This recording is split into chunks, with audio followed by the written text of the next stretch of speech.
Yo, what is going on, everybody? Welcome to the show. Another Friday, another episode of Why Are We Bullish? I'm on the road driving through BC right now. Going to go visit some friends. I've got a meetup, a Bitcoin meetup in Vancouver happening on the 11th. Very excited to do it, but we got to keep doing the show live. Of course, I've got some awesome guests waiting in the wings to come in, so we will see them in just a second. Now, of course, this is live. Anything can happen, so I defer to my friend Bill here. We'll do it live. Fuck it. Do it live. I'll write it and we'll do it live. Thing sucks.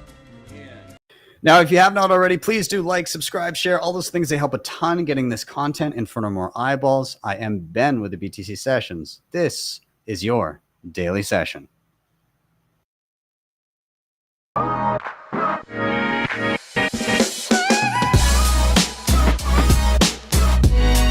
HODL the Bitcoin.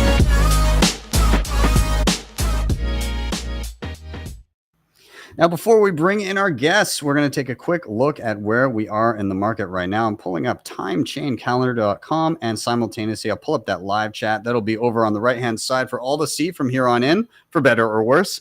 And over on timechaincalendar.com, we're sitting at $62,135 per coin. A single US dollar will snag you 1,609 sats. Snap them up while you can. In terms of fees, next block 8 sats per byte, and Bitcoin mined 19.73 million. That is 93.97% of the total supply. We are going to do a quick shout out to our sponsors, and then we will dive right in. We'll be right back. A mission to enable independence by being one of the easiest and quickest ways to purchase Bitcoin in Canada and the US. And the best part about it, every buy goes directly into your own self-custody. They never hold your coins. You can add a Bitcoin address as part of onboarding. There's a transparent 1% spread, no hidden fees, no withdrawal fees. Plus they have KYC free sells and bill payments on their website. They're also a publicly traded company under the ticker BTCW on the TSXV. Check them out over at bitcoinwell.com. Check out my full tutorial on how to use them, and you can check out the links in the show notes down below and sign up today. Has some of the best hardware on the market today to secure your Bitcoin. The Cold Card Q is an absolute powerhouse and is my daily driver. And on top of this, they have plenty of other goodies, including the Mark IV, the Tap Signer, Open Dimes, the Block Clock, and much more. If you head over to their website, make sure you use code BTC Sessions at checkout to get a nice discount. Links are in the show notes down below. All right, we are back in, and we're going to bring in our guests right now. I want to welcome to the stage the Coin Dad and Michael Sullivan. Gentlemen, thank you for being here. Appreciate you joining me on a Friday to get bullish. And let's give ourselves some quick we're going to give ourselves some quick introductions. So, Coin Dad, I'll toss it to you. Let people know who you are and what you do. All right. Appreciate you having me on. First off, this is my first live stream. So glad to be on your show doing that. You'll nail it, I promise. My name is the Coin Dad. I'm with the Bitcoin Mining Museum. We're based out of North Carolina. We're mostly mobile, and we just go to conferences and events that book us. But I've been basically growing the mining museum for the last 4 years after I found or figured out that there is nobody preserving the history of Bitcoin mining machines. So I was like, hey, I already have some in my collection. I might as well just be the first one to do so. And here I am with a 5-man team and 125 machines in my collection, and it just keeps growing every month. That's awesome. And I've seen I saw a portion of what you've got going on in Miami last year, and it was incredible. I need to get down and see the whole thing, I think.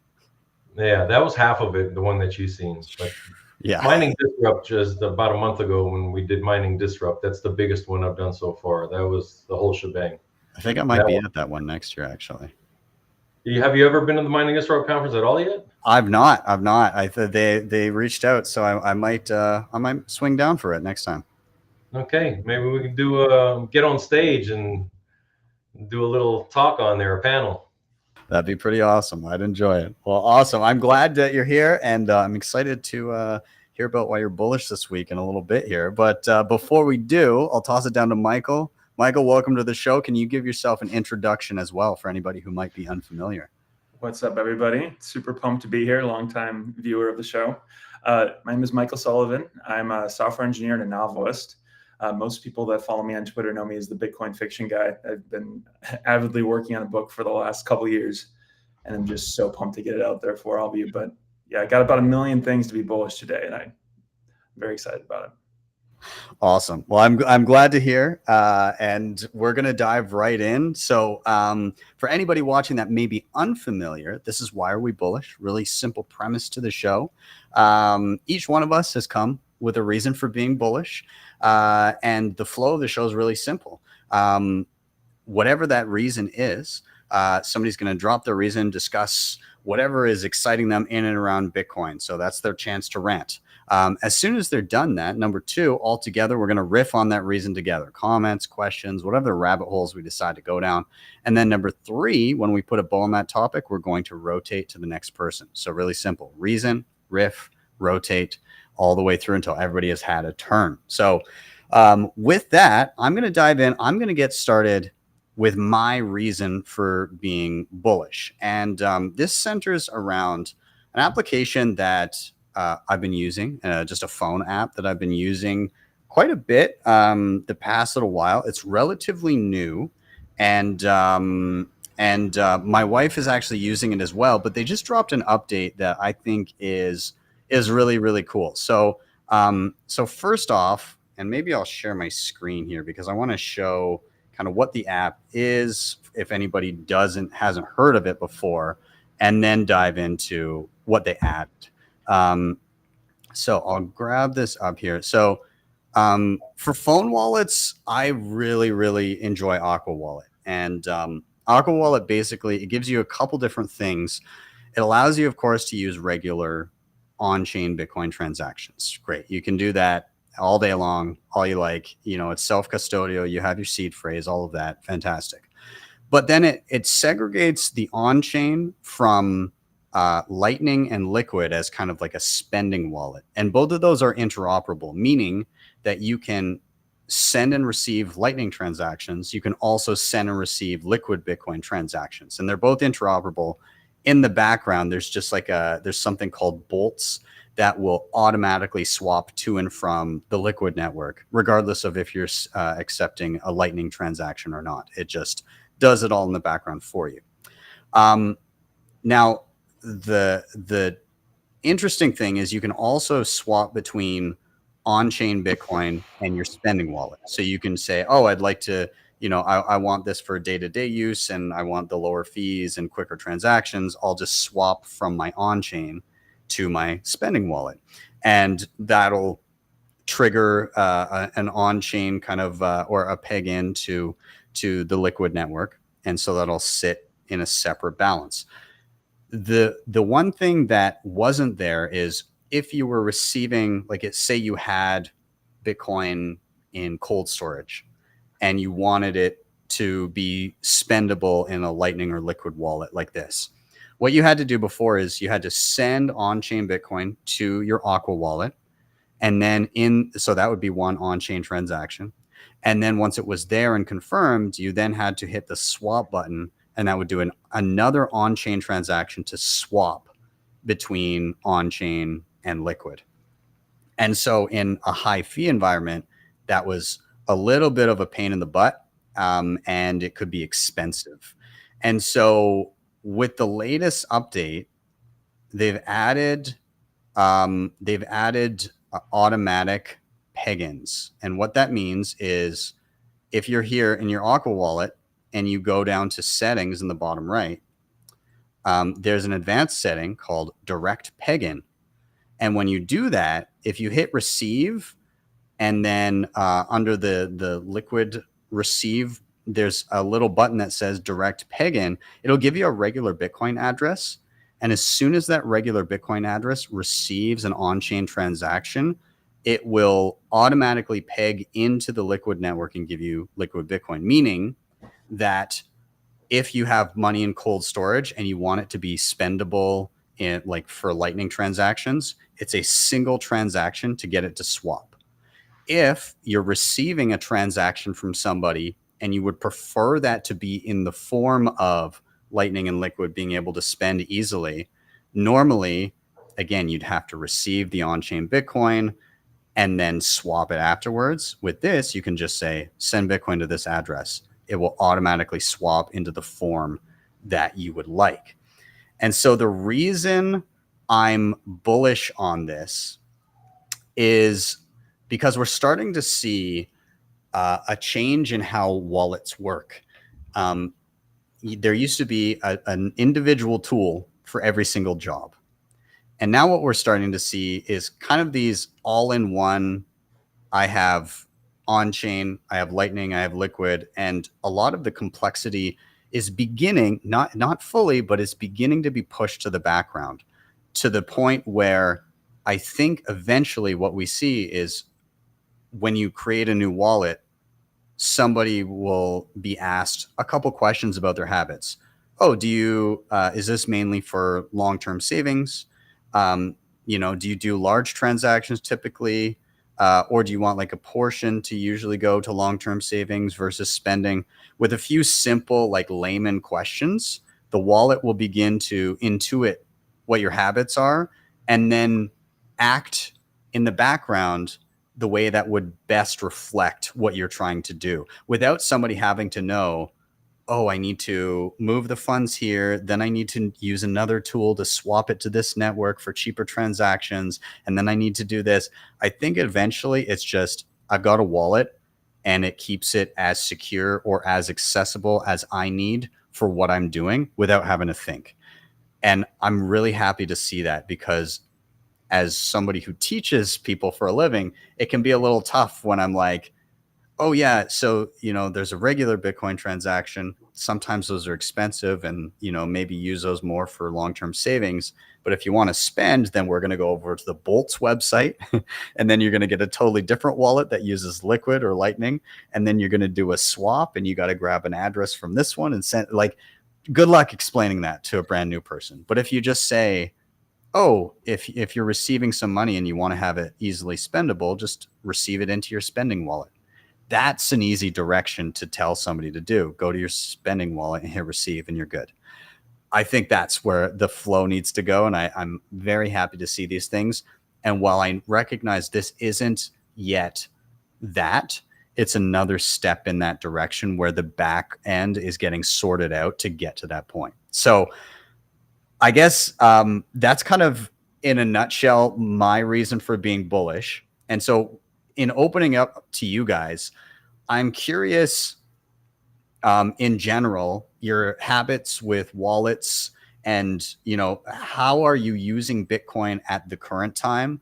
And like, what kind of tools do you have to use to accomplish that?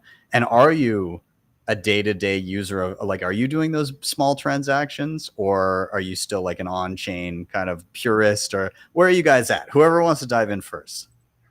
So I'm a mix. My first experience with Lightning Network was really when I went to El Salvador. I've been there twice now, and I've always been on-chain in the US because I don't use it that much. Maybe there's a moment where I run into, like a couple of years ago, a guy owned a gravel company, and he had 2 dump truck loads of gravel to bring to my property. And I found out he's into Bitcoin, and he was willing to accept Bitcoin as payment for it. So I did an on-chain transaction, took about 20 minutes while the truck was getting dumped in my property. And that was kind of cool, But then I got to El Salvador and I realized, okay, I paid my taxi, I paid my restaurant, I got some drinks at the beach. Like, everything was pretty much, I had like, I think 10 or 12 Lightning Network transactions in the 3 or 4 days that I was there. So I ended up going from hot wallet to wallet of Satoshi before the US problem. Yeah. And used that there. But then I ran out, and the problem that I had is that my hot wallet was empty and the rest was in cold storage, but my cold storage is back in the US. I don't have access to it. So what you just mentioned with this Aqua, are you basically saying that I could connect that to actual cold storage that's locked away that I can use while I'm not at home? So what you could do is, so Aqua Wallet right now, they don't have hardware support. I think that's the next thing I'd love to see out of them is some type of hardware support. But, so for instance, same thing. I've been down to El Zonte, and, I didn't touch fiat while I was in El Zonte the entire time, which was amazing. Yes. But in that instance, what I would probably be using is for travel, when I want to bring some Bitcoin with me, but I want an extra layer of security on chain, I'll typically have it in like a mobile wallet, and I'll pair it with a tap signer. So tap signer, same guys who make the cold card, but it's just like I think I've got one like right here. I'll show it. It looks just like a credit card or a room key or something like that. But it's just, a regular like card like this. And the way it works is when I want to spend out of that, like if I want to move it out of cold storage, and I'd say this is kind of like cool storage because it's, for me, this card is useful for travel. The security it gives me is if somebody gets a hold of my phone, they don't have my money. If somebody steals this card, they don't have my money because they also need a PIN to unlock it. But in practice, what it is if I want it out of cold storage, I send it, or I say I want to send it. It says, "What's your PIN?" I put that in, and then I tap this card to the back of my phone, and that gives me the signature to sign the transaction. So in practice, what I would do, or what I've done, is I take my cold storage with the card, and then if I need to spend if I need to move more out of cold storage, I'll say, let's send it. Well, what I'll do now is I'll say, let's send it to that peg-in address in Aqua. So I'll do one transaction. I'll say, okay, send it from the card to Aqua, and it'll automatically be spendable as Lightning. What I'd love to see is an integration of being able to use the tap signer in Aqua as well. So I can just say like, cold storage, straight to spending wallet in the same app. I think that would be ideal. Anyways, that's kind of where I'm at. Because I was kind of stuck at that moment, couldn't replenish anything. I had to go back to the US dollar. Yeah. And that's always the tricky bit. It's, you got to, I've always tried to have just a little bit more than I think is like the maximum I'm going to use on a trip, which still is like obviously not a huge chunk of my savings. You never want to do that. Right. But having enough through those, with some decent security with an NFC card is nice. But yeah. Michael, I'm curious about your experience and like how you're using Bitcoin these days, and has it changed over time? Oh, for sure. So I'm an engineer at heart. So whenever these new tools come out, I'm like very excitable and pumped to use them. This is one that I will certainly use. Aqua is my personal favorite Lightning wallet. Mutiny is close for me, but those are the two that I've used most frequently. And I just did a bunch of these where I was using Aqua to consolidate UTXOs, because I think there's an interesting privacy trade-off there. Rather than just in my wallet consolidate all the UTXOs into a single one, incrementally sending them to Lightning, or not Lightning, Liquid, and then eventually cashing out. So there's at least a little bit more anonymity there, and it's not such an obvious transaction on chain. But I really think it's interesting that these wallets are starting to make a little more bold decisions. So for example, Mutiny is using federations and using this specifically for like initial users, so that ramp up period is really fluid for them. And it's got me so excited that these different wallets are kind of making slightly different trade-offs that are going to appeal to different user types and being slightly more opinionated. Because I think a little while ago, it was a lot easier to see these wallets just trying to be the jack of all trades, do everything somewhat mediocre in some senses. But now we've started to see a little bit more specialization. And that's got me pretty excited, because then you can find something that really melds with your specific practices of using Lightning. Yeah, I totally agree.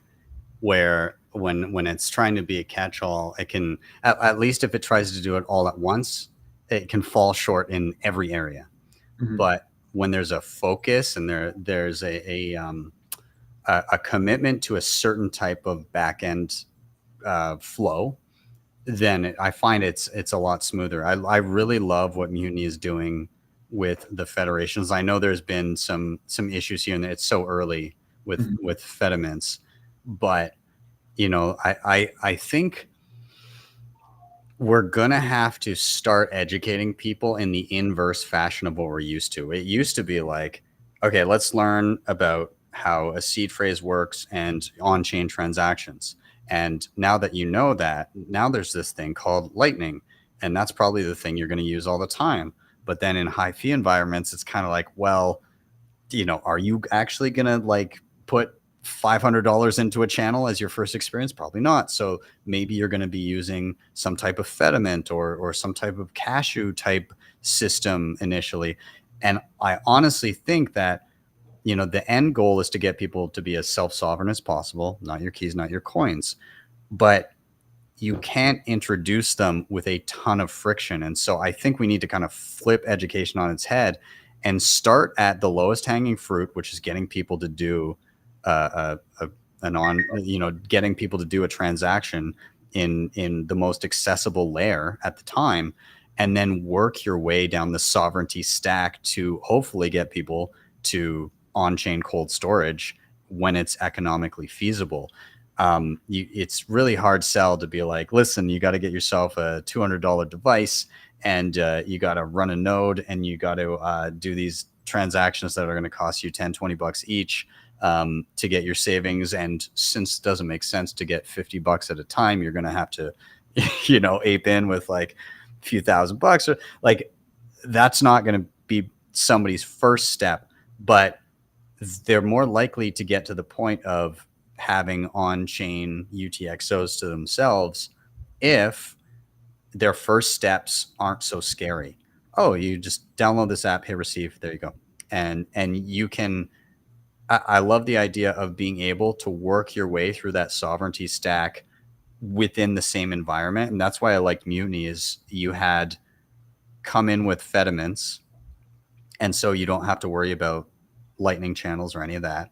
And then once you build a balance, there was a button that allows you to effectively take self-custody in the form of, it will take all of your funds and turn them into your own Lightning channel, which is great. And then also further from there, you can pull it into on-chain. So like any app that presents an onboarding experience where it's simple and you can work yourself towards owning your money, I think that's a huge win. And I think it's a great point.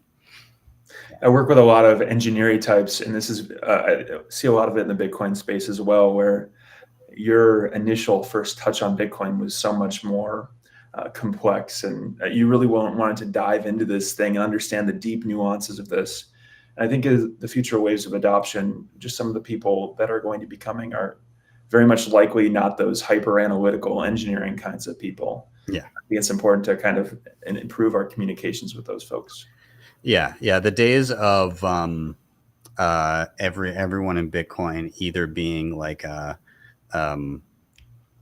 super techie developer type or super libertarian. I mean, there's lots of. I count myself as a pretty libertarian as well, but like there's a lot of people that are coming in kind of from all over.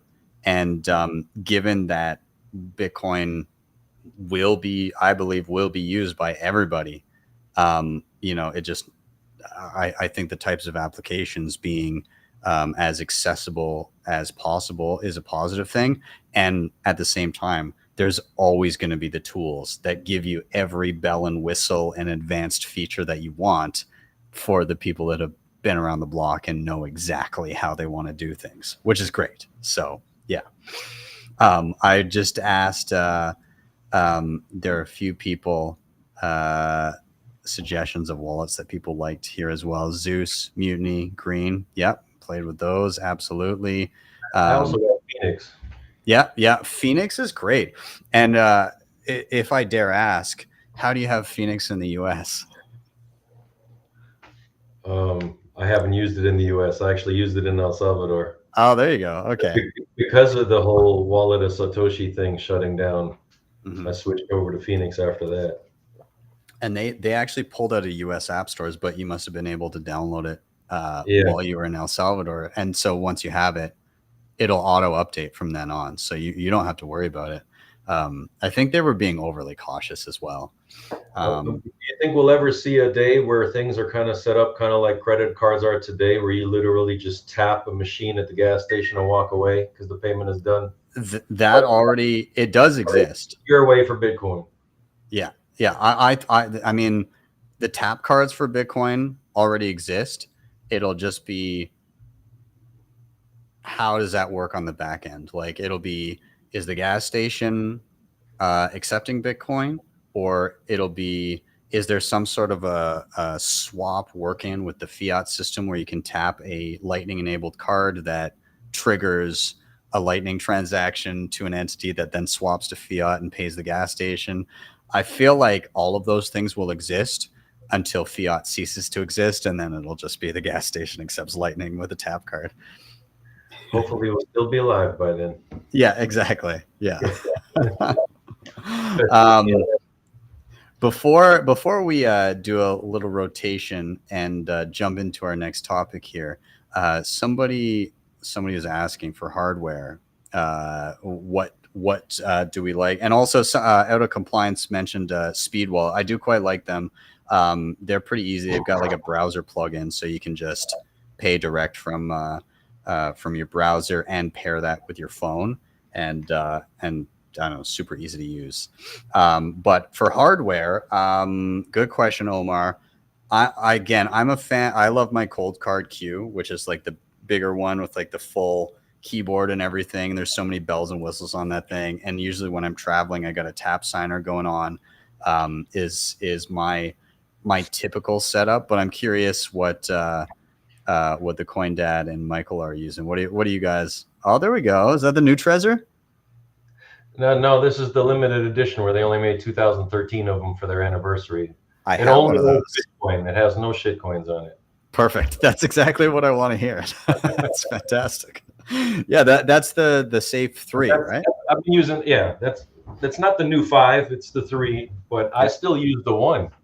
Yeah. So I'm since 2017. I've been on Trezor 1 and never had no issues. But I was in a meeting with the lieutenant governor 2 days ago, and in that meeting were some of the people that were in the Bitcoin community in North Carolina, and one of them is from the HODLHODL team, and from Lap's team over there. And he was mentioning, when he asked me what I'm using, that I'm still on the Trezor 1. He actually said, I highly recommend that you switch to a newer model, because those are, I didn't really understand what he was saying, so I don't know if you can. Yeah, I know exactly what he's talking about. So I need to move my stuff over now to newer stuff. For what reason? I wouldn't. Yeah, so I wouldn't say that you need to worry about rushing into that, but the Safe 3 is more secure, and the reason is that the old Trezors, like the Trezor 1 and the Trezor Model T, both of those, they didn't have something called a secure element, which is like this fortified chip, basically, where your actual keys to your money reside. And that chip, if somebody were to like try and take special hardware and like steal your device and get into it and try and extract your seed, if it doesn't have a chip like that, then somebody with the right amount of knowledge and the right hardware would be able to extract your seed from the physical device, not like remotely via hacking, but like if they had access to the physical thing. With the Safe 3 and the 5, now it has that secure element chip that even if somebody pried it open and did everything that they could, they wouldn't get access to the seed phrase.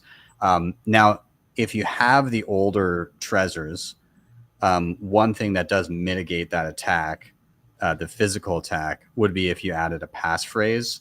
Then they'd also need to know the passphrase in order to access it. But even if you don't have a passphrase on it, if you just got the PIN, you're more likely than not, the chance of somebody, kicking in your door, finding your Trezor wherever it is locked away, getting access to it, and having the knowledge to do that is a lot slimmer, so I wouldn't be panicked about.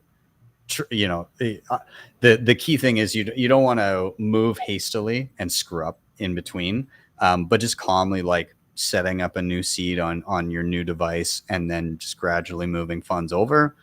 You'll just be that much more secure when you do. So, yeah. Okay. Yeah. Well, the other thing I actually do, I don't know if anybody else does this, but I decentralize my cold storage. It means go. I have more than one, more than two, more than three spread in different places. So if anything ever happens to one, you know, it's not all the loss for whatever reasons. Yeah. Risk mitigation, right? You can't have all your eggs in one basket. You can't have all your sats in one place, right? Right. And then multi-sig too. Yes, absolutely. Absolutely. I did have, let's see, I'm before I jump to Michael and ask about your hardware. Somebody here was saying, there it is, Matthew. He was saying that he's using Cold Card, Jade, Trezor in the Bitcoin only firmware, which again, awesome. No shitcoins. And then I thought I saw somebody else, but there we go. And that's the other thing I wanted to mention. Out of Compliance said too many wallets equals too many seed phrases to maintain. There is a solution to that. Out of Compliance, take a look into something called BIP85. Hold on a second. Yeah, I'll no continue. Yeah. So Out of Compliance, take a look into something called BIP85. When you have a lot of, say, like hot wallets and stuff like that, you can actually, so what I do is I have a dedicated. We just got a tornado warning. There's a lot of wind outside my house. I got to go check them out. Hold on. Yeah, no worries. No worries. let's not have one of our guests blow away. Yeah.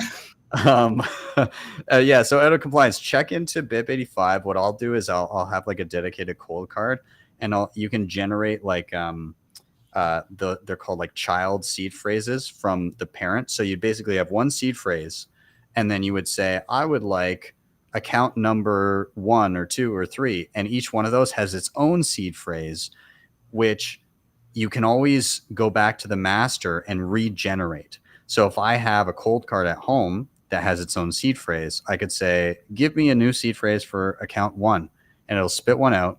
And I can go to a hot wallet on my phone and say, I want to import a wallet and put in those 12 words and then use that all the time.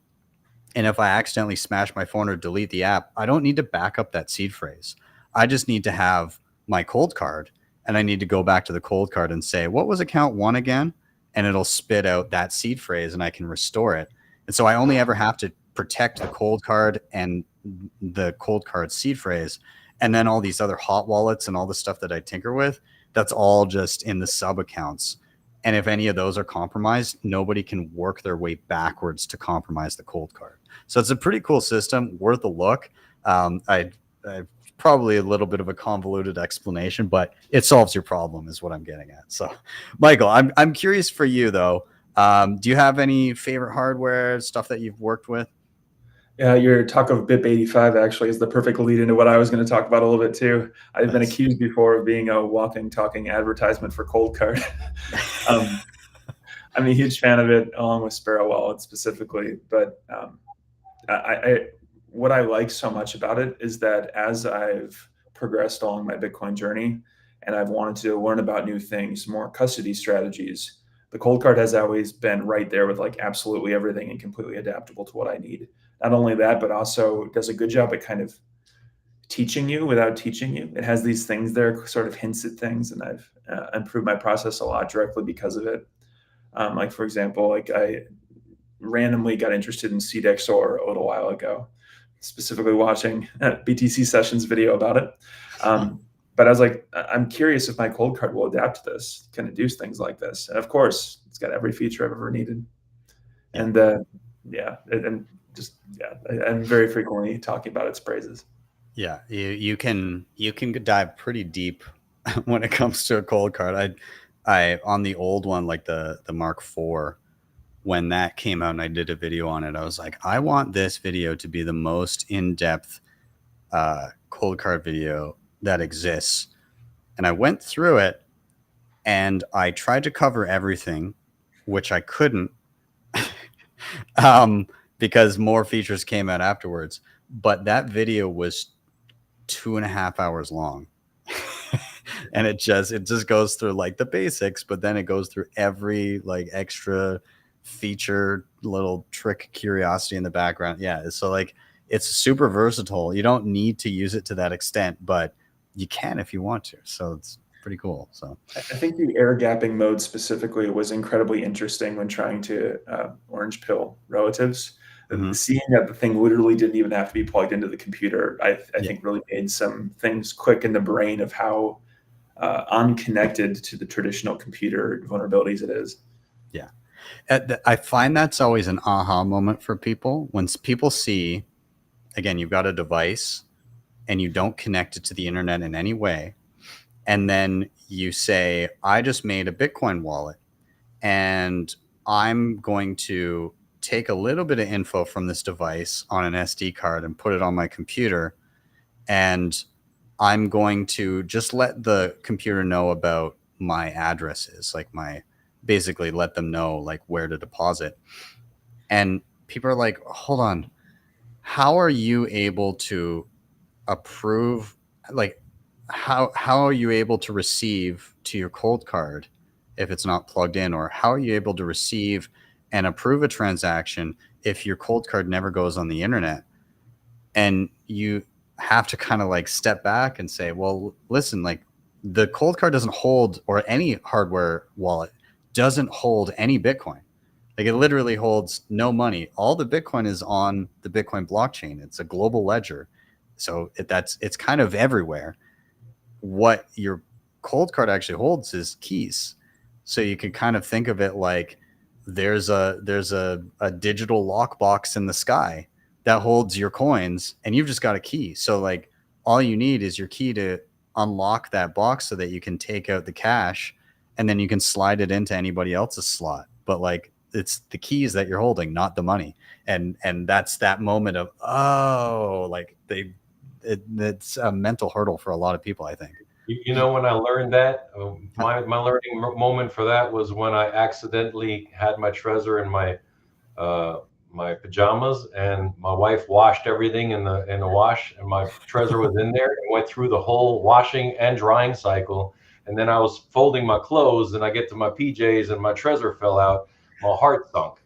I'm like, oh my God, did I just lose all of my Bitcoin? This was back 2017, 2018. And that's when I figured out that I could buy a new one as long as I got my keys and move everything over to the new one. Yeah, the Bitcoin is not on. It's very freeing when you clear that mental hurdle of like, okay, I've got it. Just like your house, you've got a key to your house and you've got a spare key. You know, you start to piece it together. Okay, I've got a spare key. Don't worry, I've got my words. So yeah, it's pretty interesting. So anyways, let's put a bow on our wallet talk here, and we're gonna do another rotation. So thanks for indulging me in my extended chat about wallets and everything. But we're gonna toss it to CoinDad here, and I'm gonna cue you up with the same question everybody gets. Why are you bullish? I was thinking about that a little earlier today for a little while. One thing that got me bullish is actually looking back at all the conferences I've been to. I got a drawer full of freaking lanyards here, probably 30 of them.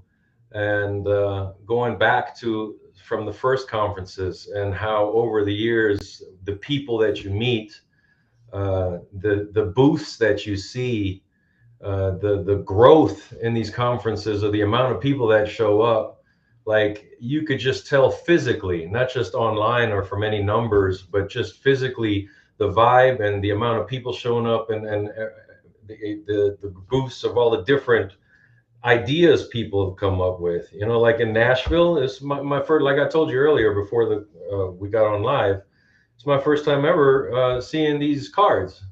And I'm like, how cool is that we're here, got Bitcoin trading cards now with some of this is Michael Saylor's first ever signed card. Like I got him to sign it while I was there, but I got hooked, and I'm people around their booth and everybody's buying cards.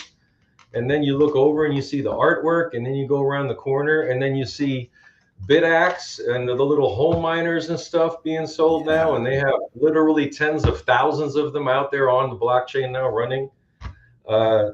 This type of growth in the industry, I've seen it through these conference events, has got me pretty bullish. And even like in the fiat world, if you wanted to meet a billionaire, you got to wait 6 weeks and get, and it has to be for a good reason. And in 48 hours in Nashville, I met 5 billionaires. Only in the Bitcoin world can you do something like that.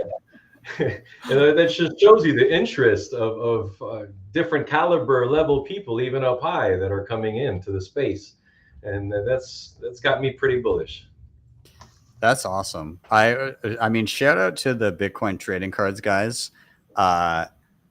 It's funny because when I first kind of heard about the idea, I was not quite sold on it, but I do really love artwork. And as a kid, I grew up, I was collecting like the Marvel, like the superhero cards, and I had all my little booklets of those. And so as I kind of saw them, I was like, oh, okay, these are actually pretty cool.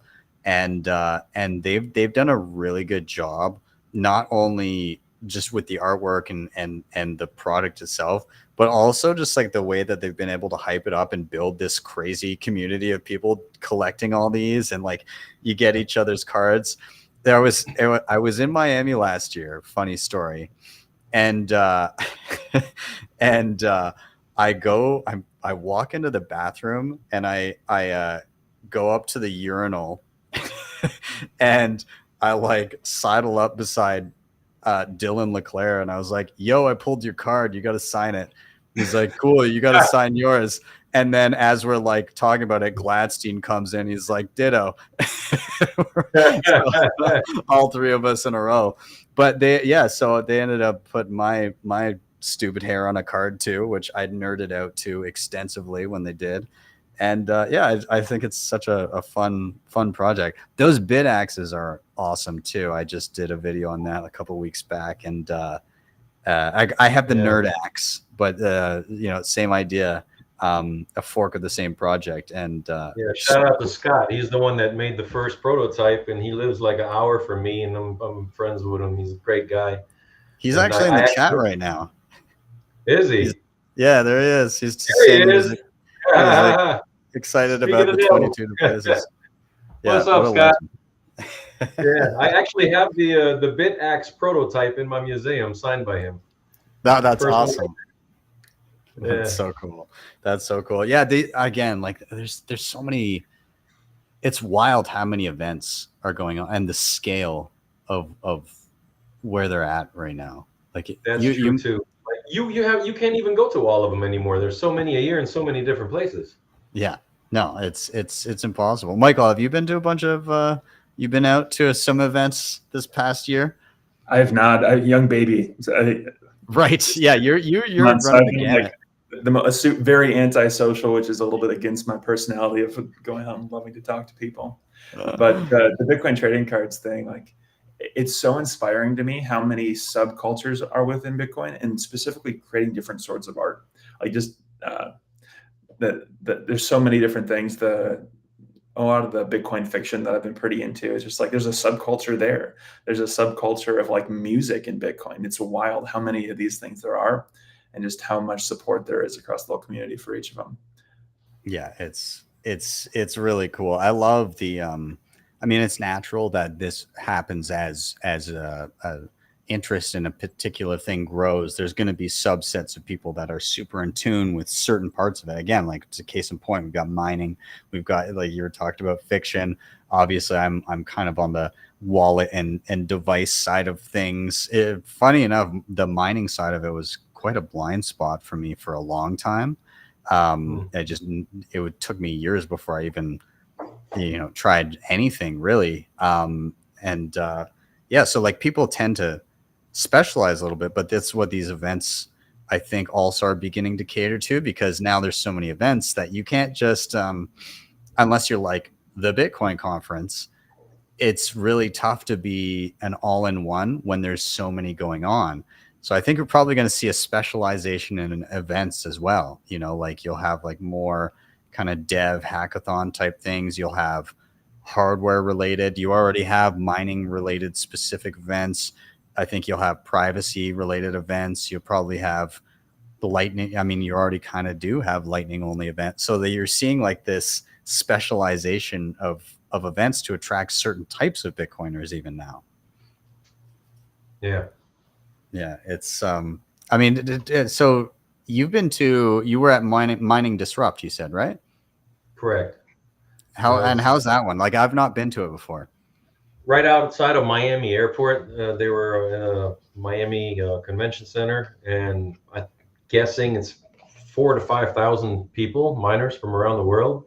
Wow. Like, what was wild is that you had even all the way up from Canada. There's a company called Digital Shovel up there that does containers. They build containers, and they have other manufacturers around the country that would throw an entire 20-foot or 40-foot container on an 18-wheeler, drive all the way to Miami, and then open up double doors in the back, and then slowly creep this huge container into the convention center back there, and have all the miners set up, have immersion cooling. Like, you can walk through all these big displays of actual containers in the conference. It was pretty sick. That's really, really cool. Well, that's awesome. What's on the, so I guess I'll ask Michael, when you're through the gamut of young children, do you have anything in mind that you'd like to get to? Is there anything that's piquing your interest, of places you'd like to go and or conferences you'd like to see? Oh, I'm already for sure going to Vegas for Bitcoin 2025. Nice. I talked to my wife. Like, we had this year where we stayed in one place, but I'm gonna be wrapping up my book here probably in the next 6 months or so, and I'm just like, got to get out there, show it to people, meet some people in the world that I've been friends with for years now. Nice. I just bought Vegas my tickets for Vegas this morning, so I'm good. But I am very curious, different sub conferences or smaller ones that you guys would most highly recommend, because I'm gonna branch out a little bit too. You know what? One of my favorite events to go to, and it's not a Bitcoin conference, but it's Bitcoin adjacent, is the Oslo Freedom Forum. It's always, and it's an emotionally jarring one to go to, because you get human rights activists from around the world that have just been through horrific experiences. And Bitcoin's just kind of there because it's a useful tool in the tool belt of a lot of these people. And so, like, it's all of the programming is in and around, like people living under dictators or, tyrannical regimes, and trying to navigate that. But then you also have like a financial freedom track that Bitcoin is plugged into, that, Gladstein and the folks at the HRF have pioneered. And it's really cool.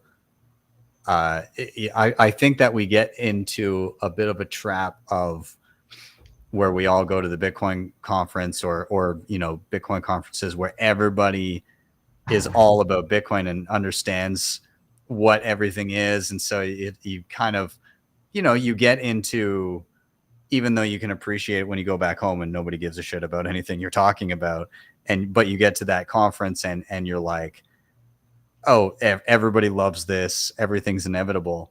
But then you get to something like the Oslo Freedom Forum, and people are like, okay, cool, I can maybe see how this, or there's skepticism, or there's, maybe I see how this can be useful, but like, okay, what do I do after this point?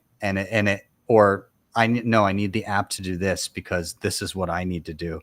And it's a bit of a check on where we think we are versus where we actually need to be.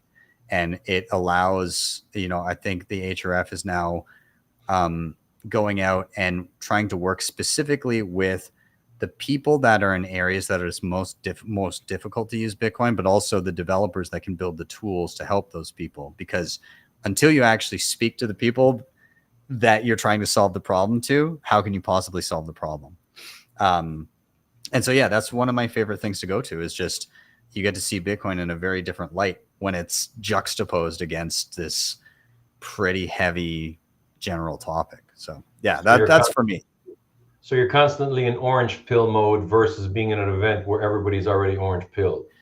Yeah. And you actually really have to, you have to up your game when it gets to explaining how something might be useful to somebody, but also you have to ask and address real questions, and you have to concede when something is not a silver bullet, but can be used in tandem with other things to at least help where maybe there would have been a brick wall before. Yeah. So I don't know. With the trucker situation. Yeah, exactly. Like the trucker situation, it was, you're trying to get money to people. Obviously traditional finance, which like anything was better than having your bank account shut down. And so it gave a conduit, but at the same time, you're grappling with teaching people how to use stuff, getting the money to them. Most of it did get there, but some of it got caught up in a legal battle. Unfortunately, it just bad timing and a concentration of keys, but it was the only digital mechanism that actually got to the truckers en masse.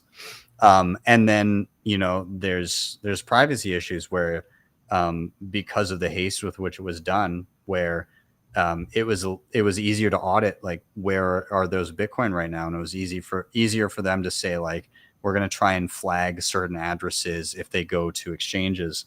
But they also didn't have, the government didn't have the experience of really being able to tackle that.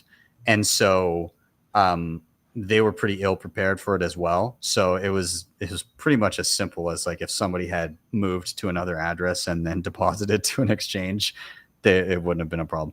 And as far as I'm aware, of all the money that got handed out directly to truckers, none of that got seized anywhere. And who knows, some of the truckers may not have ever accessed it, but it was given to them. So, yeah, but yeah, and a fantastic use case, and it gave us a blueprint of how to do it better next time. Yeah.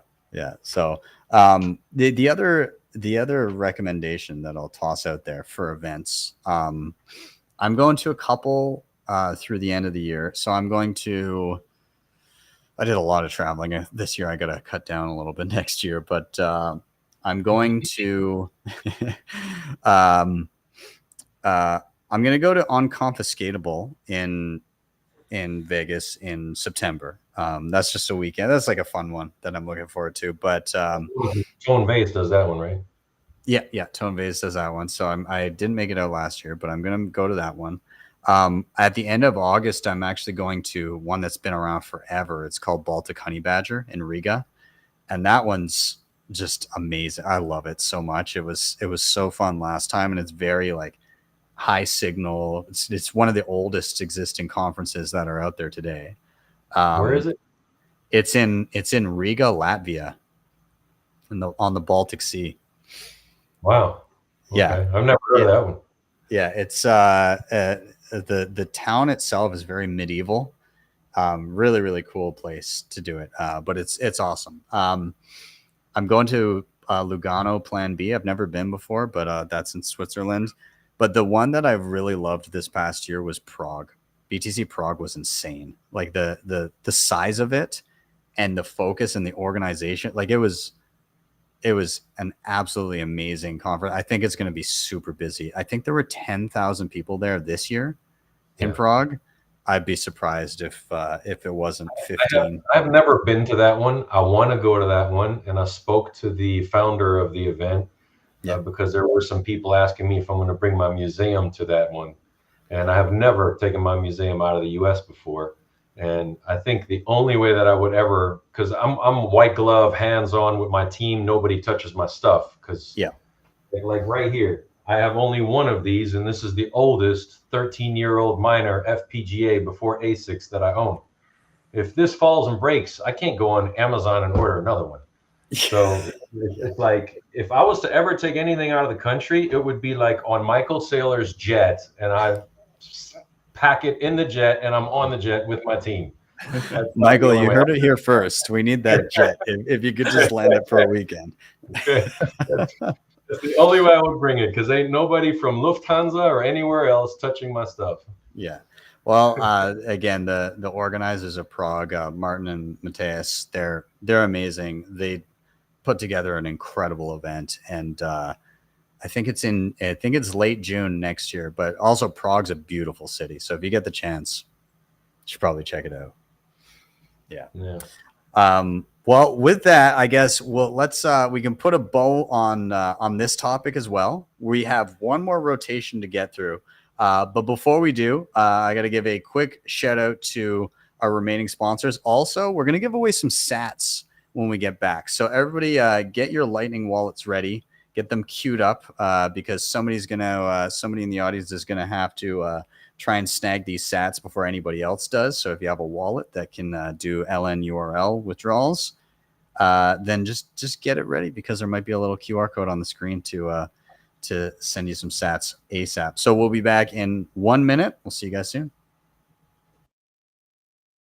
Bitcoin Lightning wallet built with simplicity in mind. Spend and receive with ease, claim your own Lightning address, shop your favorite gift cards, and even earn rewards when you spend. Head over to speed.app to download the app on your mobile or desktop today, and use the link down below to get 5,000 sats for free and have the chance to win even more. Allows you to borrow against your Bitcoin in a non-custodial way. Collateral is held in a 3 of 4 distributed multi-sig with trusted parties. It provides institutional liquidity providers, loan periods of up to 5 years with flexible conditions and the best rates. And best of all, no rehypothecation of your funds. If you want to check them out today, head over to DEBIFI.com or hit the link in the show notes down below. All right, we are back, and the Coin Dad has not yet blown away.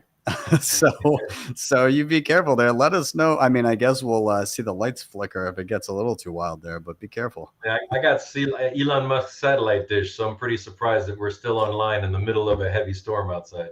Yeah, holy crap. Well, I'm crossing my fingers that we make it through. Me and Michael will hold down the fort if you need to go to the basement, though. So just be cautious. Bunker in this house. I got one in the pantry at the bottom. There you go. All right, so that can be your bunker / citadel if need be, I suppose. Well, let's. Yeah, there we go. Yeah, take that down for sure. Well, let's give away some sats quick before we get to Michael's reason for being bullish. So everybody that is watching right now, this is Bitcoin Well, and we are about to throw a coin in the Bitcoin Well wishing well. So anybody unfamiliar, Bitcoin Well is in Canada and the US. Great place to purchase Bitcoin as well as pay your bills and a whole bunch of other cool things here. But as you use the platform, as you sign up, as you buy Bitcoin, as you refer friends, you earn points, and these points can be used to throw a coin in the wishing well and win sats. And you can win anywhere from 500 to 1 million sats. And we're going to toss a coin in the well right now. So I'm going to bring it up. We're going to redeem 500 points here. And off it goes. And I'll enlarge this for a second. And 500 sats there. So whoever scans that first is going to steal them away from everybody else. I'll give you a few seconds here before I shrink it back down. And if you do get the free sats, make sure you let me know either in the chat or on Twitter or on Nostr. And feel free to give Bitcoin Well a tag as well to say thanks for the sats. Anyways, guys, we're going to I'll shrink that back down. And we're going to jump right back in. And Michael, I'm going to toss it to you as our final reason for being bullish. I'll cue you up. Same question. Why are you bullish? So I am ever bullish. So it was a little bit challenging to whittle this one down. But the primary thing lately has been bullish on the people in Bitcoin, and specifically Bitcoin making people better. There's a lot of talk, and we mentioned subcultures earlier. Some of people getting in much better shape, people doing carnivore dieting and other things, people taking up martial arts, self-defense, all these sorts of things, and kind of being inspired from the self-ownership that Bitcoin taught them. But I think it's interesting the other side of that too. So we're, in my opinion, attracting a lot of people that have been deep down the self-improvement rabbit hole before coming to Bitcoin. For myself, I was in terrible shape. I had really severe eczema all over my skin. I have Tourette syndrome, still do. So I had pretty out of control, like physical issues for much of my life. And I went on a pretty big journey, really questioning a lot of my health and diet habits and whatnot. And I'm in much better shape now than I used to be, about 60 pounds lighter and much more muscular, and everything's good. Skin is great. But in doing that, I had to consistently question everything about my life. Like my body was wrecked. I felt terrible. I was depressed. And nothing was working. Tried all sorts of different diets, crazy stuff, long fasts, vegan diets, and that constant process of being open-minded, questioning, trying this new thing, being open-minded, questioning. Maybe that didn't work. We need to iterate more and more and find more things that work. That mindset and finding people that adopted that mindset was actually what led me to Bitcoin in the first place. So a lot of Bitcoiners like kind of get into Bitcoin, see other things like carnivore. I kind of came the other way, where I was like an extremely early adopter of carnivore dieting. And it was one of the tools, one of many, that helped me to get in a lot better shape, alleviate some of my health issues that I was having and plagued with for such a long time. But I'm so bullish because I think that just like Bitcoin makes people better, in my opinion, it also is bringing in these awesome people that have went through this same level of hardships and questioning. One of my all-time favorite quotes is the Miyamoto Musashi, "Once you find the way broadly, you will see it in all things." And I really do feel that way about Bitcoin too, where that constant questioning that you have to go through, constantly challenging your beliefs to get good at anything in the world, is kind of the same sort of mindset you need to have to learn about Bitcoin. I was wrong many times about Bitcoin. I didn't think it would work. I thought it was a fad. I thought people were speculating and gambling with it. But I learned over a lot of time that to consistently question all of your belief systems and to never just take something for face value. And that's what made Bitcoin click so quickly for me. And I'm seeing that happen with new people adopted now. And I'm super bullish for that because I think we're going to get very wealthy over these next handful of years here. And it makes me really happy that it's the people that are taking such good care of themselves and really trying to be better that are going to be the ones that profit from that. Yeah. It's very interesting. I think you're right where, I mean, you have a bit of an inverse story for Bitcoin, but it's, I guess, the mindset, like you said, that kind of led you there to recognize, oh, maybe I should question my preconceived notions. And for me, it was definitely the opposite, right? Like Bitcoin was my first inkling that my belief system may not be correct. And what I mean by that is, you know, I came into Bitcoin curious, and I learned a little bit about it for a few months. You know, I saw it for you know, a handful of times through 2013 as it was going through one of its many parabolic rises, and I kind of ignored it each time or thought, oh, that would have been nice if I hadn't missed the boat. And then as it kind of came through the peak of that year, I was like, oh my God, this is, again, either a Ponzi scheme or there's something there. So I spent not that long. I mean, to me, it wasn't that long, a couple months kind of reading up and trying to learn as much as I could before I started getting any Bitcoin. And then when I did, shortly thereafter, the largest exchange on the planet at the time, Mt. Gox, imploded. And I wasn't on that exchange, but it was all over the news. And for the first time ever, something that I understood, and sorry for the the background noise here if you guys are hearing a lawnmower, but something that I spent, in my opinion, a very minimal amount of time understanding, I knew for a fact was being presented completely incorrectly on the news and presented as fact, because the messaging was Bitcoin got hacked and it's done now. And I knew that, no, that was effectively a Bitcoin bank that was poorly managed and lost people's money. How do they not know this? Like, I know next to nothing about Bitcoin, but I know for sure that messaging is totally wrong. And every news station, every article, everything, Bitcoin got hacked. Bitcoin got hacked. It didn't. It was functioning exactly as it should have. Whoever had the keys had the coins. Somebody managed keys poorly. Bitcoin got stolen. Bitcoin was in no way hacked at the time. And so it's very jarring at the time to look and say, oh my God, like I know next to nothing about this. I know how blatantly incorrect every single news network and newspaper and everything is reporting this. What about other topics that I'm not as well informed on? Is it possible that they could also be reporting certain things incorrectly? Like, obviously there's going to be some things reported correctly and other things not, but like, why, you know, if I knew that this was incorrect, that it gave me that impetus to be like, I need to really question if I trust certain stories on certain things. Like if it's important to me, maybe I should dive into certain stories more. And with you as talking about health and everything, that I think that's one of the things that people come to, and I'm in the midst of reading Fiat Food right now, with Matt Lisak or Lysiak. I'm not sure how to say his last name, but oh my God, our food system is so screwed. And he's actually an individual who read the Fiat Standard, and there was a short from Savadine, and there was a short chapter on Fiat food in it. And he agreed with Safe on everything else, and he got to that, and he was like, this sounds like total BS. Like, I'm going to start fact checking this. And he is a investigative journalist for the past 20 years.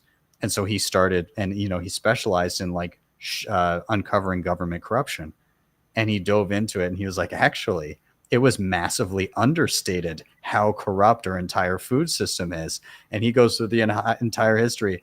And it's, again, like you begin to question things, and, you know, I'm now questioning everything I knew about health and food, and I'm tweaking things. And I always knew that I had to change. Like I'm pretty bad when it comes to eating garbage, but I think the thing that's kind of pushed me over the edge is, before it was just like a bad habit and I had to grapple with that. But now I'm angry because I feel like they got me. Every time I eat some crap food, it's like, it's not just me making bad choices. It's like there's an apparatus that, because of the misaligned incentives, are serving me up just absolute trash food that is not meant for human consumption. And that makes me angry more than anything. And so it helps me grapple with my cravings for certain bad foods and get around those by saying, no, I can't let those assholes feed me this sludge. I need to treat myself better than that. And so yeah, there's all kind of rabbit holes you could go down, the self-improvement. But I think there's a general tendency to question things when people are working towards that. I'm curious if the Coin Dad has any, like, is there, you know, in and around Bitcoin, is there other tangential topics where Bitcoin has made you level up or question things elsewhere? Like before Bitcoin, I lived with everybody's telling me the truth unless I catch you in the lie. After Bitcoin, now it's like everybody's lying to me unless I catch you telling the truth. So it's like, like, you know, my wife and I go grocery shopping, and we, like every other time, we buy eggs.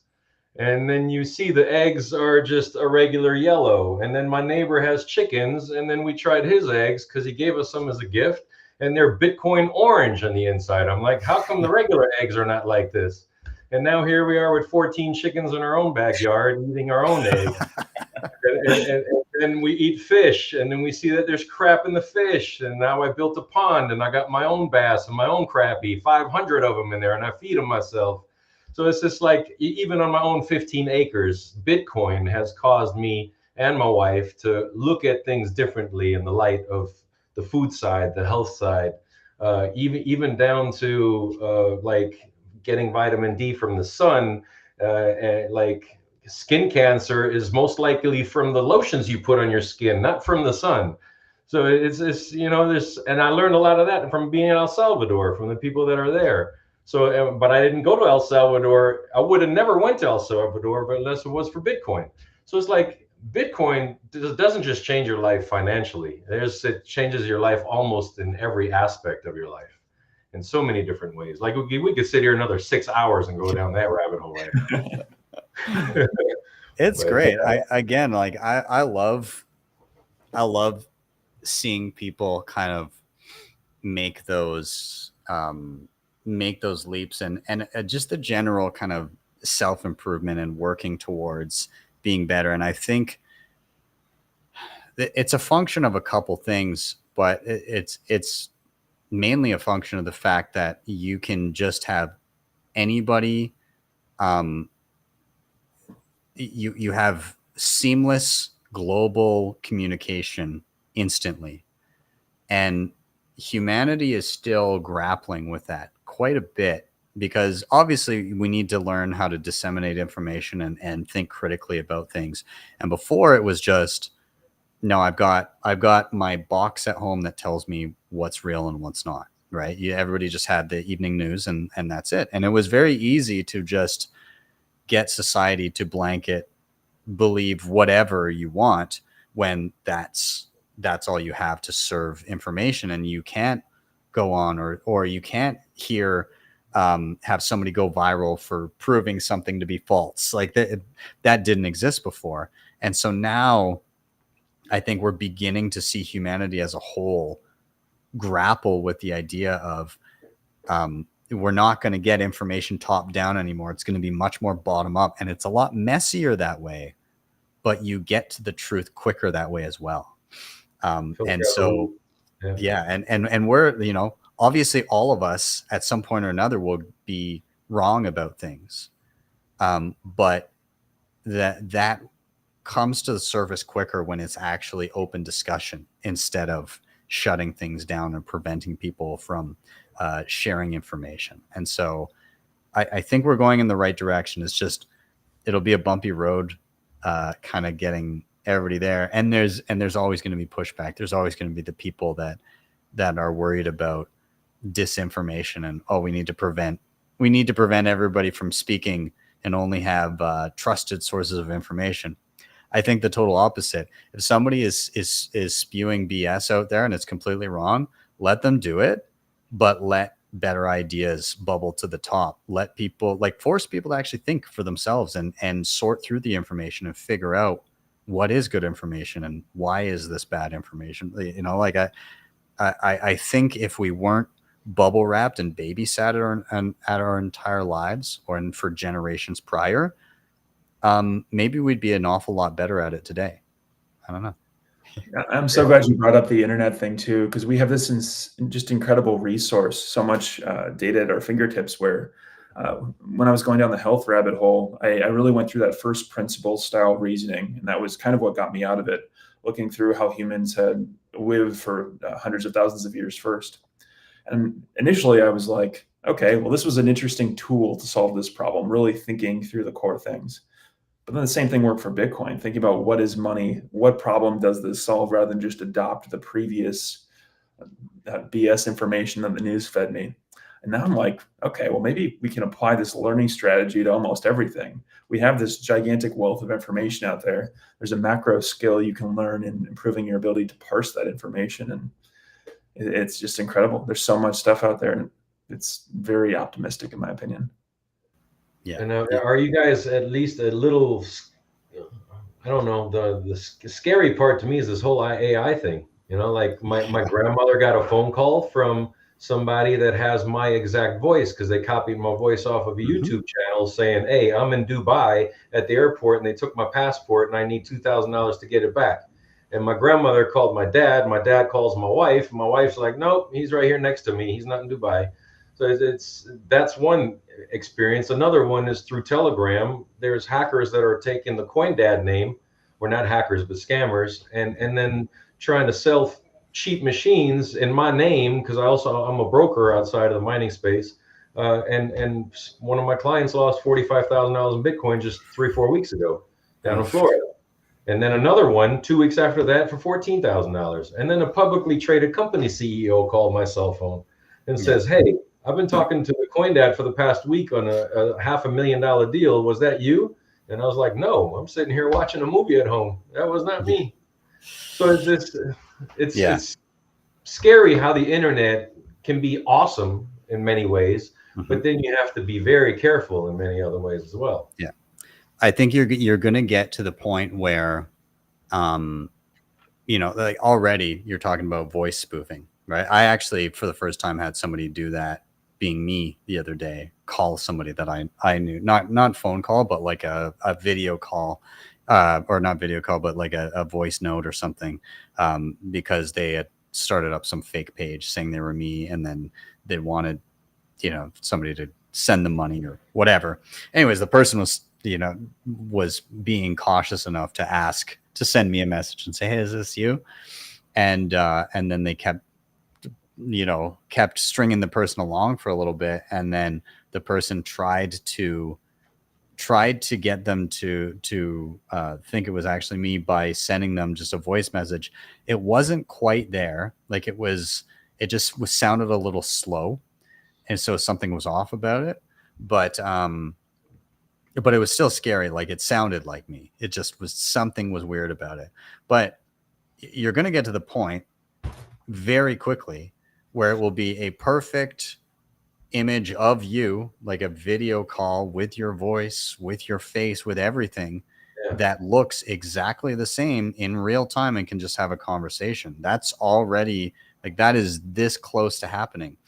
And at that point, I think the only way that the world can grapple with that is a technology that already exists, but far too few people use, which is PGP, right? Like you're going to have a key pair and a vetted, known public key that you can verify anything online with. And so this is what software developers do all the time. They'll sign a new software release, and there'll be an entire history of this software key having signed previous releases. And so unless somebody has a copy of that key, then they couldn't spoof that.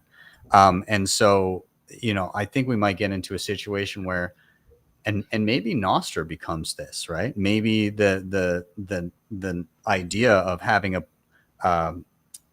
persona online that is linked to a private key, and everything that you post, if it's not signed by you, there's no proof it is you. Much like a Bitcoin transaction, you can't send a Bitcoin transaction without your private key. And so if somebody looks at, you know, a post by you and it's not signed by your private key, then there's no proof it was you.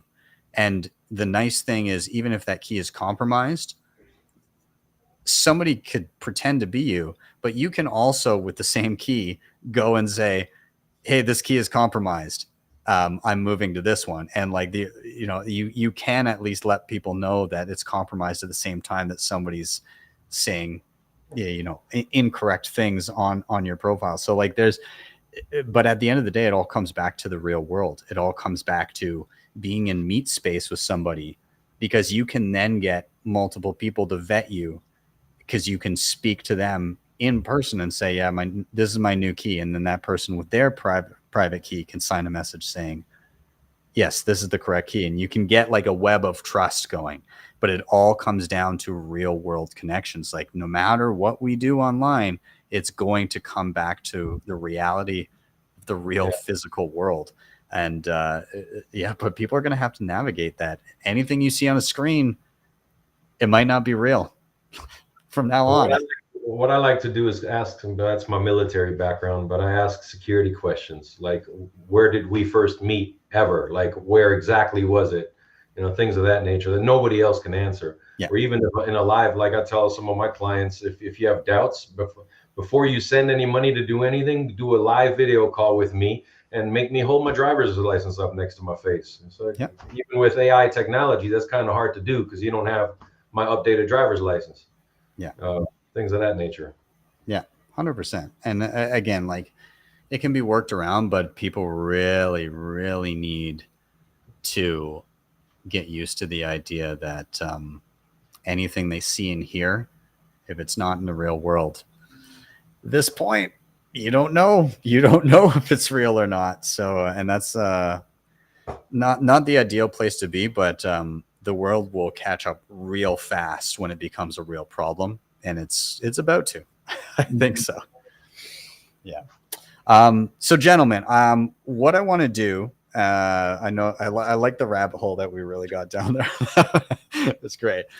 So I'm conscious of time. I'm going to start rounding up the show, but I like to, at the very end of every show, just do a quick round amongst us of any final thoughts, anything that you took away from the episode, but also any recommendation that you might give to people watching. And this could be a recommendation for anything. It could be just a general piece of life advice. It could be, oh, check out this new app or device, or it could be check out this movie or book. Whatever it is, doesn't matter. Anything that you think people watching may find useful. And so I'll get us started so that you guys can kind of stew with that for a sec. Takeaway from the show for me is in and around, again, this specialization of Bitcoin and kind of this focus. And I think that this thread kind of pulls through it a lot. So, I was talking about, actual applications and tech. And so those are becoming very specialized, and those are going to cater to a certain type of Bitcoiner depending on what your goals are. When we were talking about events, those are starting to segregate into very specific kind of niche types of Bitcoiners. And even when it comes to outside of Bitcoin, people are beginning to kind of focus in on different other aspects of life, getting healthy, becoming self-sufficient in many different ways, like going and having your own fish, or like having your own chicken and egg. Like, people are beginning to specialize in and become more self-sufficient and question everything around them because of Bitcoin, or because they're in the mindset that led them to Bitcoin. And so I think this is an incredibly positive thing. I'm very excited about it, and we're only going to see more of it. And in terms of recommendations for people, I'm going to say, you know what, if you haven't tried it yet, just because I really like the update, if you haven't tried it yet, go download Aqua Wallet. I think it's great. It's for me, from like a day-to-day wallet, I think it's fantastic. And I really like what they're doing in the back end with this interoperability, using Liquid as like a spending wallet, but interoperating with Lightning. And that kind of push to the background of the complexity of that, I think is really nice. And I think they're going to continue to listen to user feedback and iterate on that, and it'll become smoother over time as well. So that's the one I would recommend. But I will toss it over to the Coin Dad here as well. And I'll just ask you, do you have any final thoughts or recommendations? The Aqua Wallet, is that Samsung Miles? Yeah, it is. It is, yeah. Yeah, he signed the shoe too. There you go. Great guy. Great guy. On the thing that I took away was really on the health side of what Michael was pointing out. Even though I'm kind of already down that rabbit hole with the things that we're doing, building a homestead and stuff, just to hear him speak it in more depth, it's more reassuring that I need to continue what I'm doing. Like, just literally, my wife is actually watching this right now, but me and her had a talk just 2-3 hours ago about doing a 48-hour water fast this weekend and cleansing our body from all the stuff from Nashville and everything prior to that, reminding Disrupt. Because anytime you're on the road and you're busy having to do, it's always junk food, fast food, and crap. You don't really have time to sit down and make a nice sandwich or make a nice salad and eat healthy. So we're going to focus on that. On the recommendations, one thing that and this is really just from my own experience, when I heard Bitcoin for the first time in 2013, I remember it was $30. I blew it off as internet money, for monopoly money for geeks. That was my first thought. Then in 2015, I heard it again, and I still didn't take it seriously. Then in early 2017 is my third time, and it seems like when people hear things 3 times, that's when they take things seriously and look into it. So I'm at Walmart, and at the register there was a single mom with there were 3 kids in front of me, and one of them was a teenager, and I made a joke of when it was time for her to pay. I said, you can probably pay in Bitcoin. You accept Bitcoin? And this is Walmart. I'm just making a joke. I know they don't. And the mother said, oh, that's a scam money. Don't nobody use that. And her 16-year-old daughter was like, oh, mom, the kids at my school use it. We actually do it with video games and stuff. And her mom's jaw dropped. But I realized, like, when you say the word Bitcoin, even if it's not trying to orange pill somebody, just to use the word around somebody, that means it might be their first, second, or third time hearing it. So if you're that third person, maybe that person just jumped in the car, went home, and went on the internet and started taking it seriously because I was the third person in her life to say it. So I would recommend saying Bitcoin, even if you're not orange pilling anybody, just to use it in your everyday life around you as a joke sometimes even. I love that so much. Like, especially thinking about how you may not orange pill the person, but it could be that first or second time that's going to help them the subsequent time, and just getting exposure is positive. Yeah, that's exactly right. I love that. Well, Michael, I'll then, I guess, toss it down to you as well. Final thoughts, recommendations. You can jump right in. I'm going to kind of bounce to a different topic that we alluded to just a little bit earlier, but my recommendation is Hidden Repression by Alex Gladstein. You mentioned him in the Oslo Freedom Forum earlier. I've been deep into his work. So I mentioned I've been working on a Bitcoin novel for the last couple of years, and one of the characters is deeply inspired by some things I learned in Hidden Repression. I'm trying to find very physical and emotional ways to convey Bitcoin to people that aren't like me. I'm very engineering, like numbers and data and stuff, but my wife loves fiction, and like really finding visceral ways to explain how powerful 12 words in your head can be for somebody in those situations. And the strategy for doing that is very much inspired by Gladstein's work, and kind of alluding to some of that stuff in there. So I've been deep into that book, deep into all of his things and all his talks and whatnot. And my recommendation would be that if you haven't checked that stuff out, I'd highly recommend it. That's fantastic. Well, I will. Am I allowed to float that to him? I'm going to see him in person tomorrow night. Do it, man. I'll let him know. No, that's awesome. Gladstein's signature is on here too. I'm surprised, like, for the amount of signatures on that, you're really ticking a lot of boxes there. Yeah, I still got a long ways to go. You're not on here. I'll next time I'm down, I'll definitely chicken scratch my way through it. So, all right. Well, that's awesome, Michael. You, how far out did you say you are from getting your book done, do you think? 5 or 6 months roughly. Nice. Yeah, it's nice. About, the first one took me a few years, like 1,500 hours or something, and I think this one's going to take me closer to 2,000. Wow. But it's close.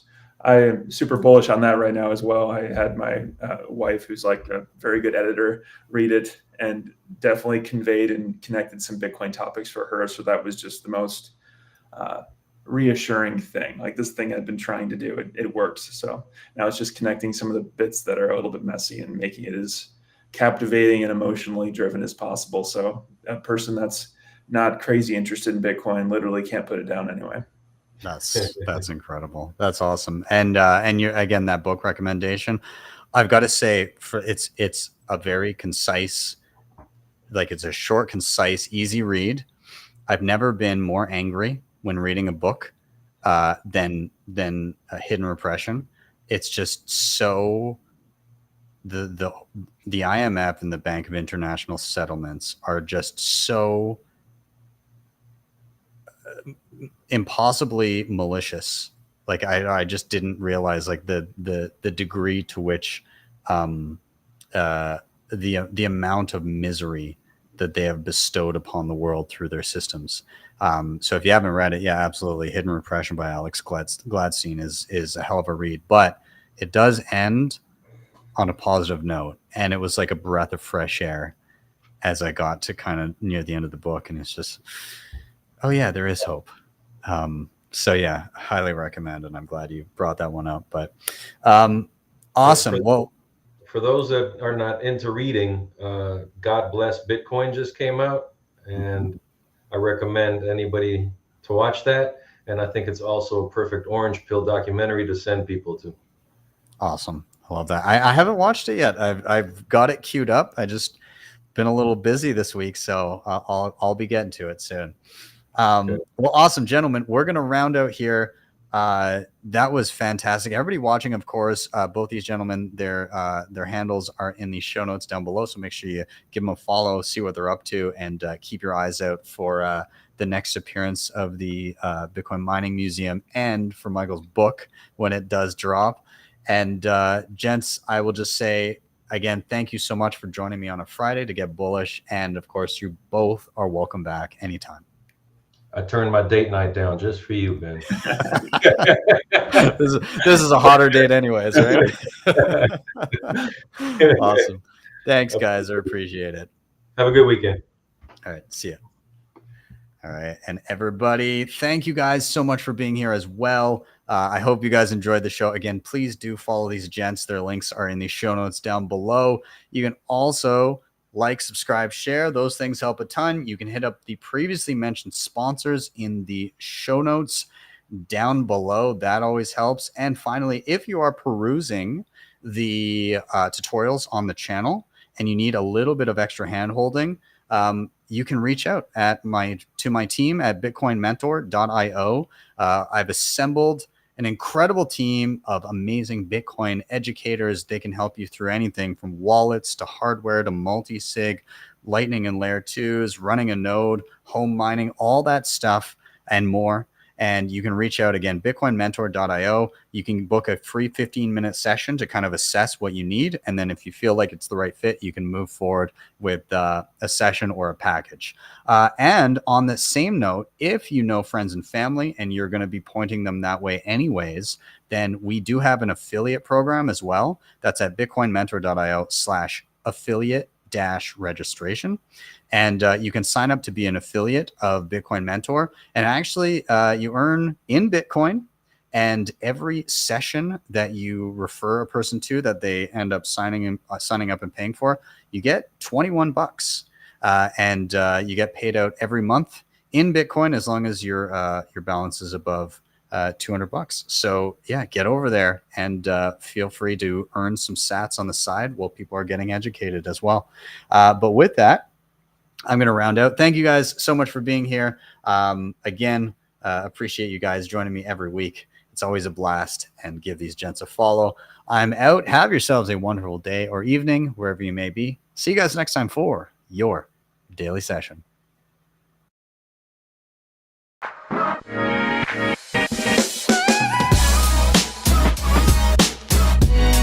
HODL the Bitcoin.